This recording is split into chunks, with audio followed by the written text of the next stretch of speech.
So I think the starting point is an acceptance that that difficult things will inevitably occur when you're dealing with vulnerable people. But that's not the end of the story. The end of the story is, what did you do? What reasonable steps did you take to make sure that the department was as well equipped to deal with these sort of problems as could be? And it becomes, what reasonable resources should have been made available to the department. And this is where the Minister and the Department of Finance starts to get involved. If people in the end are going to be held accountable for the reasonable steps or the steps that they did not take to deal with these sort of problems, then we're going to have this endless sequence of inquiries and awful events. And I think that is all waiting for the Commonwealth, particularly around aged care. And unless the Minister has a sophisticated understanding of the risks and what should be done and what was done and how they've been approaching it, every time something awful happens, it will chip away at the standing and respectability of the Minister. That's the other thing that I found myself telling ministers, was that the level of general disregard that the electorate has for ministers is so bad, that the bar is so low that you've only got to appear competent, actually do something useful. The electorate will be astounded.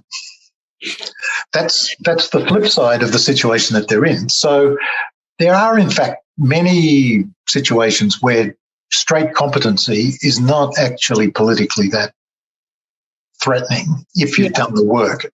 If you've brought the groups with you, people have a better understanding of the problem, the realisation that this has to be done. You've got the stakeholders conceivably in different jurisdictions all on side. My experience with the ministers is that they are quite capable of doing difficult things if they feel that they really understand what they're doing. Because what terrifies ministers is when they do something, they think this will be a good outcome, but they weren't aware that there were all these other side issues which they weren't told about. And that's what really makes ministers edgy and uncooperative, because they don't trust the level of advice that they're getting, that it's covered all of the problems. The future growth of the country is going to be very dependent on our capacity to train people, but to train people with the right skills and to get the investment in place that will support new industries which are technology intensive, things which Australia can do cleverly and better than other countries. If ministers can see all of that as part and parcel of the drivers for success, and then approach the problem about what I have to do to get the outcomes that we need, I think we can continue to see government attention on the areas that really matter. But if they slip back to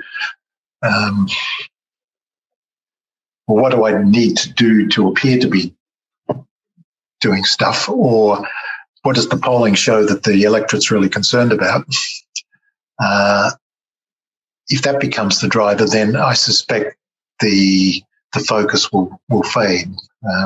So the ministers themselves have to want to be successful in this area. They have to see it as important to their legacy, but also they need to see it as important ingredients to their electoral success.